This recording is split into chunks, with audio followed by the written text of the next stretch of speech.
Inggris pada abad yang ke-17, yang pertama Puritanisme dan Absolutisme. Sebelum kita lebih jauh memahami mengenai Puritanisme dan Absolutisme, saya mengajak kita semua mengingat kembali materi yang sebelumnya yang terkait dengan Gereja Anglikan. Nah, Gereja Anglikan ini sendiri merupakan satu golongan yang memiliki dua pemahaman yang berbeda, yaitu pemahaman tentang Gereja Reformasi dan Gereja Katolik Roma. Sehingga bagi Gereja Anglikan sendiri sangat sulit dalam mempertahankan atau meneruskan dua pemahaman yang berbeda ini. Nah, Puritanisme di sini merupakan golongan Calvinis yang besar yang menuju ke arah penyingkiran segala hal yang berkaitan dengan Gereja Katolik Roma. Nah, orang-orang Puritan ini mereka hidup dengan melepaskan segala kekayaan dan kemewahan mereka, dan setiap harinya mereka memeriksa diri, hati dan perilaku mereka di hadapan Tuhan, dan mereka menguduskan hari Sabat secara sungguh-sungguh. Nah, golongan Puritan ini mereka juga disebut dengan presbiteran. Nah, mengapa mereka disebut dengan presbiteran? Karena pada saat itu mereka melawan, mereka membantah pemerintahan gereja pada saat itu, uskup-uskup pada saat itu. Mereka menuntut agar pemimpin gereja pada saat itu bukanlah uskup-uskup, tetapi penatua-penatua atau presbiter-presbiter seperti di Jenewa.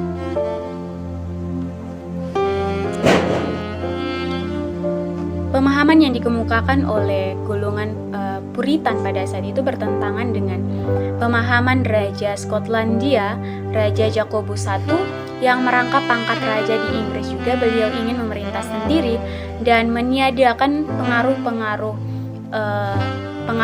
rakyat oleh parlemen, dan beliau ingin mendapatkan kekuasaan yang mutlak. Beliau berusaha untuk memberantas semangat-semangat presbiter pada saat itu, dan oleh perantaraan uskup beliau dapat menguasai segala hal yang berhubungan dengan gereja atau kehidupan gereja pada saat itu. Beliau dapat menguasainya. Nah, anaknya Karel I juga menganut agama Katolik Roma dan memiliki tujuan absolut, dan Karel I melanjutkan politik gereja dari ayahnya, sehingga dari situ muncullah satu aliran, yaitu aliran gereja tinggi. Nah, dari aliran gereja tinggi ini mereka terus mengembangkan upacara-upacara yang berkaitan dengan Katolik Roma, sehingga membuat golongan Puritan ini menjadi khawatir, apakah jangan-jangan gereja Anglikan ini dibawa oleh gereja Katolik Roma. Yang kedua, revolusi. Dari tindakan Karel I ini mengakibatkan pemberontakan dari kaum Puritan dari Skotlandia.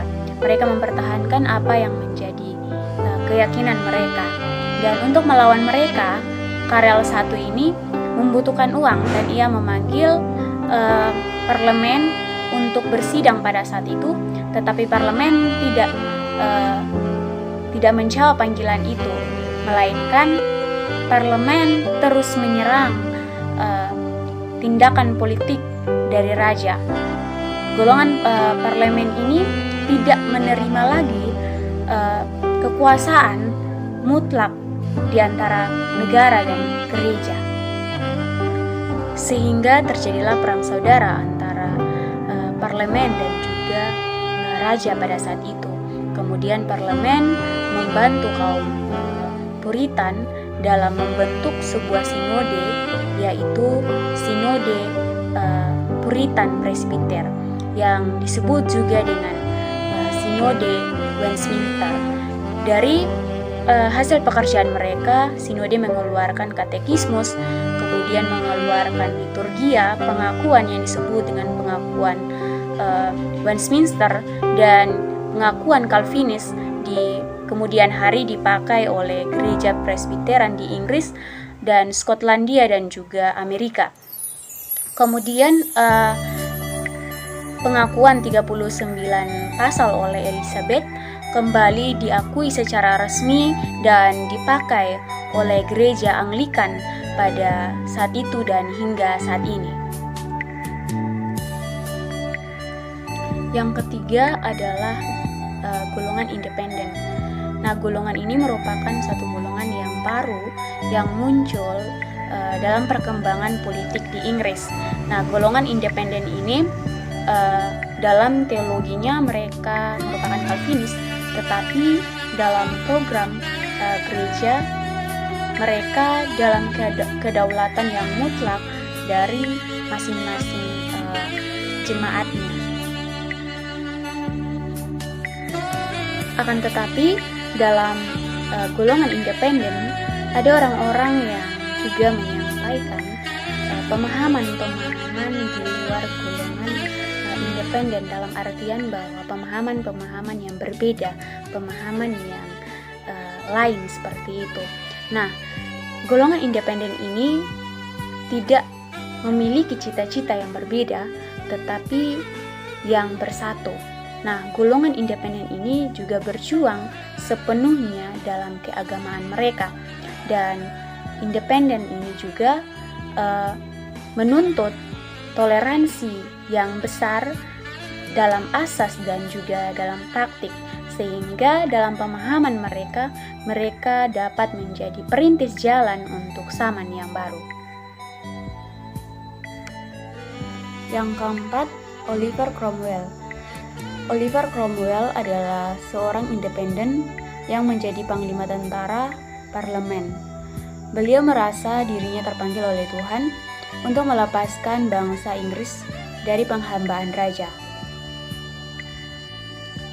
Karena kesalehannya, beliau disebut sebagai umat pilihan Allah oleh pasukan-pasukannya.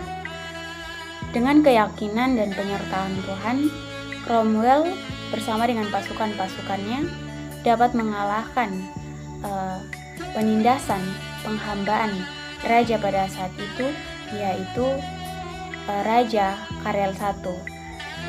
Sehingga yang berkuasa di Inggris pada saat itu ialah Oliver Cromwell. Dan di bawah pemerintahan Oliver Cromwell hanya terdiri dari orang-orang independen saja. Dan juga di bawah pemerintahan Oliver Cromwell itu ada kebebasan beragama dari berbagai golongan, tidak terkecuali. Yang kelima, kembali lagi pada absolutisme dan puritanisme. Nah, di sini di bawah pemerintahan Karel II, yaitu putra dari Karel I ini, yang kembali dari pembuangan, beliau mengangkat kembali keadaan yang lalu, yaitu kembali pada politik dan aliran gereja tinggi dari ayahnya itu, sehingga di sini tidak ada kebebasan beragama dari golongan apapun, dan hanya satu gereja yang resmi dan diakui pada saat itu, yaitu gereja Anglikan. Nah, tidak ada golongan-golongan lain yang dapat membantah, karena jika membantah pada saat itu maka akan dianiaya dan disiksa pada saat itu. Nah, ada satu korban yang dianiaya pada saat itu, yaitu John Bunyan dari golongan orang Baptis. Beliau disiksa, dianiaya dan dipenjarakan pada saat itu, dan di sana ia mengarang sebuah Alkitab yang sangat masyhur dan indah yang disebut dengan perjalanan orang dalam mencari keselamatan. Nah, di sini di bawah pemerintahan Jakobus II, adik dari Karel II ini, di situ orang-orang dari kaum puritanisme dan juga golongan independen ini tidak terlalu dianiaya atau tidak terlalu disiksa. Mengapa demikian? Karena ia melakukan mufakat secara rahasia dengan Louis XIV pada saat itu untuk mengembalikan negeri Inggris kepada Gereja Katolik Roma pada saat itu. Namun hal itu terbalik karena William III ini juga berniat menggabungkan Protestanisme di Eropa untuk juga dapat melawan Gereja Katolik Roma dari Prancis, sehingga di sini Jacobus II ini diusir dan Willem III merangkap pangkat raja di Inggris, dan juga Protestan dilepaskan dari kebinasaan pada saat itu. Baik, terima kasih. Perkenalkan, nama saya Andreas Leon Siregar dengan NIM 7120212225. Di sini saya akan memaparkan hasil dari diskusi kerja kelompok kami, yaitu kelompok 14. Pada kali ini saya akan mencoba membahas materi tentang gereja dan orang di center. Pada akhirnya tercapailah juga penyelesaian soal gereja sesudah banyak darah dan air mata tertumpah. Pada tahun 1689 diumumkanlah kebebasan kata hati yang sepenuhnya, yang memberi hak kepada segala golongan yang tak dapat setuju dengan jiwa gereja Anglikan untuk mendirikan organisasi gerejanya sendiri di luar badan gereja resmi. Seperti yang kita ketahui, gereja Anglikan itu adalah gereja yang dibangun berdasarkan praktek, liturgi, dan identitas gereja Inggris. Pada zaman tersebut, orang-orang beranggapan bahwa gereja Anglikan itu adalah gereja yang praktis, sebab memiliki upacara-upacara yang elok. Seperti pada Kamus Besar Bahasa Indonesia sekarang, kata elok itu berarti bagus. Lanjut, misi Katolik Roma dan kolonisasi di Amerika pada abad ke-16 dan 17. Misi Katolik Roma. Semenjak penemuan Amerika oleh Columbus pada tahun 1492 dan masih banyak pelayaran yang lain lagi, pada saat itu terbukalah daerah yang amat luas untuk perkembangan agama Kristen di benua-benua yang baru itu. Daerah-daerah pekabar Injil yang terpenting ialah Amerika Tengah dan Selatan, India, Indonesia, Jepang, dan Tiongkok. Lanjut, kolonisasi di Amerika Utara. Pada abad ke-17, Protestantisme mulai berkembang di luar Eropa. Pada bab yang berikutnya akan diperbincangkan cara bagaimana perkabaran Injil Calvinus mulai dilaksanakan di Indonesia oleh orang Belanda. Sedikit kita singgung tentang pengertian dari Protestantisme.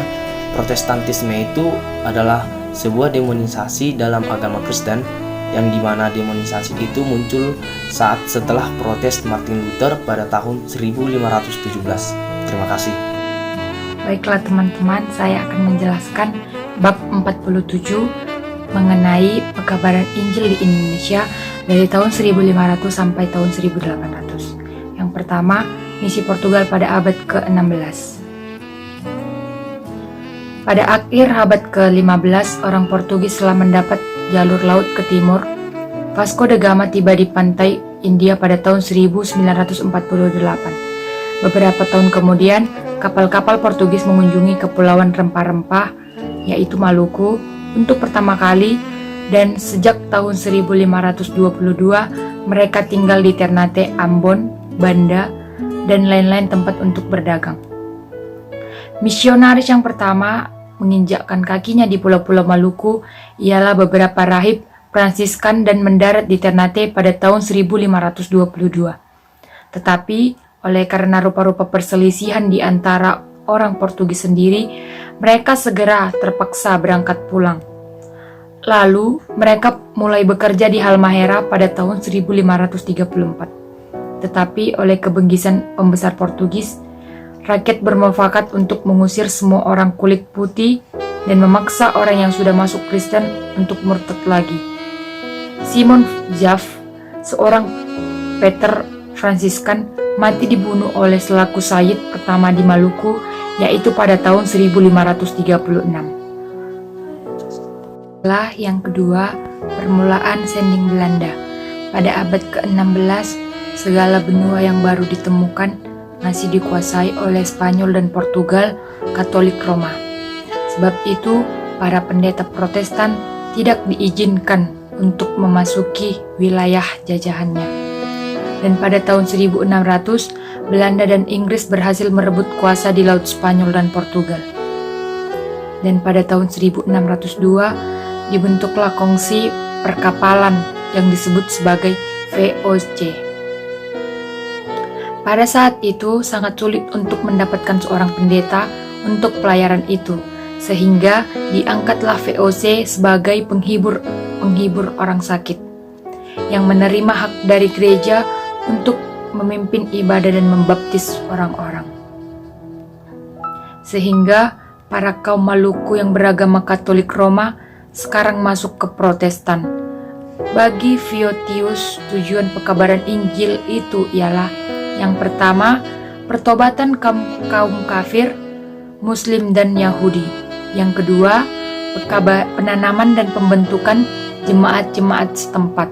Dan yang ketiga, bahkan yang terutama itu, hormat dan pujian kepada Tuhan dan pernyataan rahmat-Nya. Perkenalkan, nama saya Daniel Artumas Manurung, NIM 71201221. Saya akan menjelaskan mengenai pekerjaan beberapa pendeta, yaitu yang paling mengesankan menurut saya ada dua, yaitu Sebastian Descartes. Ia bekerja di Ambon pada tahun 1618 sampai 1622. Dan di Jakarta juga dia bekerja pada tahun 1624 sampai 1634. Di Ambon ia berkhotbah dalam bahasa Belanda dan Melayu. Terutama ia mementingkan persekolahan. Atas usulnya, tiap-tiap hari pemerintah datang untuk memberi beras kepada anak-anak sekolah sehingga banyak anak tertarik. Ia pun membuka sebuah sekolah guru untuk melatih para orang di sana untuk menolong dan membantu anak-anak dalam belajar. Dan pekerjaan di jemaat dan di sekolah dengan karangannya tentang keadaan agama Kristen di Ambon, Descartes dan Descartes menghidupkan perhatian gereja terhadap perkabaran Injil. Tambahan pula, ia berusaha mendapat tata gereja yang teratur bagi jemaat-jemaat di Indonesia terkala ia berlibur di Belanda. Begitu juga mengenai Justus Hieronius, adalah seorang pendeta yang sudah menunjukkan perhatian besar terhadap pertobatan kaum kafir selagi ia lagi di Belanda. Sebenarnya ia telah tamat belajar ketabiban ketika ia merasa dirinya terpanggil untuk mengkabarkan Injil di Indonesia. Ia mau sekolah tinggi lagi untuk menuntun ilmu teologi, dan ia mengeluarkan sebuah karangan yang di dalamnya ia membangunkan perhatian jemaat Belanda untuk mengusahakan tugas pengkabaran Injil pada tahun 1624. Hieronius ini tiba di Jakarta dengan bijaksana atau dengan kesiapannya. Beberapa tahun lamanya Hieronius dapat bekerja dengan leluasa di setiap gereja yang ada di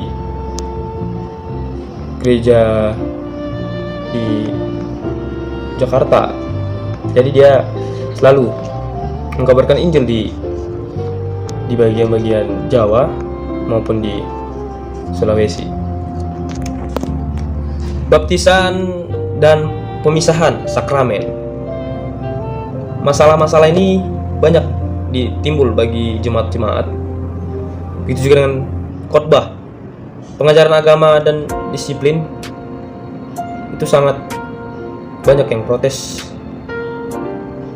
Baptisanlah yang menjadi soal yang penting bagi jemaat-jemaat di Indonesia.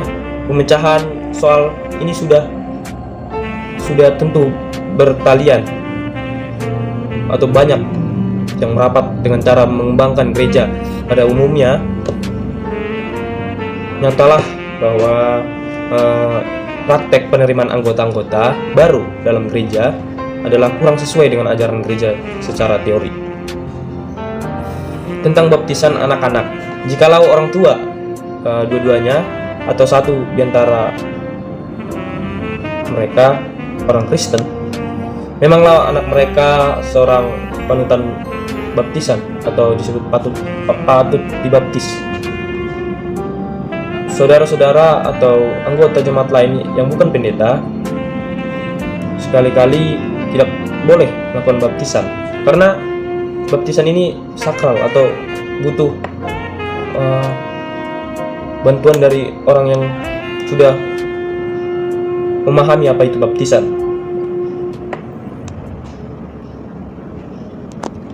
Ada juga baptisan orang akil balik, menimbulkan kesulitan yang lain lagi. Bolehkah mereka terus dipandang sebagai anggota CD yang berhak turut dalam perjamuan kudus?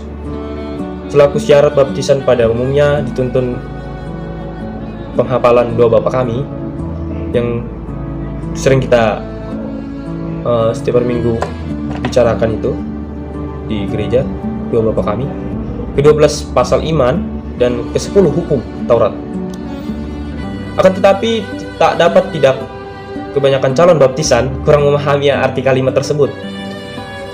Pendeta-pendeta merasa bahwa tak ada keberatan untuk menerima orang yang demikian itu dengan baptisan selaku anggota jemaat Kristen, supaya mereka jangan melawan komitmen dalam sebuah baptisan, jangan murtad atau masuk Islam karena sudah belajar CD. Pengetahuan mereka belum mencukupi dan kelakuan mereka belum diuji dengan semestinya. Saya akan menjelaskan mengenai rintangan, perkembangan, dan kesesudahan. Mengenai VOC, kita pasti memahami mengenai VOC pada pembelajaran di SMP maupun di SMA. VOC adalah berdagang dan mencari untung dalam praktek, maka kepentingan agama tidak harus mengalahkan kepada kepentingan berdagang di zaman dulu. Tidak ada agama dan tidak dapat mengalahkan kepentingan perdagangan tersebut. Pekabaran Injil menyusahkan perniagaan. Misalnya di Ternate yang penduduknya beragama Islam, maka VOC melarang pendeta berkhotbah kepada anak-anak di Ternate, di negeri ini. Tetapi di mana VOC merasa bahwa perkembangan agama Kristen dapat melayani banyak jemaat atau membentuk suatu gereja untuk beribadah, karena VOC ini seringkali terlanjur pula asal mengambil orang-orang untuk bekerja, berdagang, padahal mereka belum tahu artinya bekerja itu apa. Mereka tapi dipaksa gitu. Tapi mereka ini harus perlu apa itu artinya iman agar mereka kuat dalam melakukan hal apapun. Dan VOC ini membujuk para orang yang di negeri ini, membujuk mereka bekerja. VOC menjanjikan hadiah-hadiah yang sangat banyak. Tapi suatu rintangan yang lebih beratnya lagi yang sudah kita kemukakan kita dengar di SMA maupun di SMP, bahwa gereja tak bebas untuk mengatur organisasi dan pekerjaan di masa-masa pemerintahan VOC. Pendeta-pendeta tak bisa berbuat apa-apa. Tapi pegawai di sana ada yang bisa membantu, pegawai tinggi, gubernur juga menunjang pekerjaan seorang pendeta, rela tidak membantu karena mereka ini jahat sekali dalam beriman atau beragama pada zaman dulu. Jadi pemberitaan firman Tuhan diantara kaum kafir dan pemimpin jemaat-jemaat bumi putra banyak terhalang. Jadi oleh sebab Oleh sebab itu, banyaknya pendeta kurang sanggup melakukan hal tersebut. Di banyak daerah, agama Kristen diterima saja oleh karena alasan sebab politik.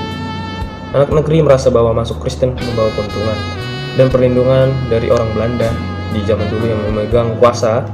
Dengan itu, firman Tuhan tidak dapat berakar dalam-dalam. Kuasa pertobatan yang benar tak ada pada beribu-ribu orang yang menjadi orang Kristen secara nama saja. Jika ada kesalahan berbicara maupun typo yang kurang dari kami, perkataan yang kurang menyenangkan, mohon dimaafkan, dan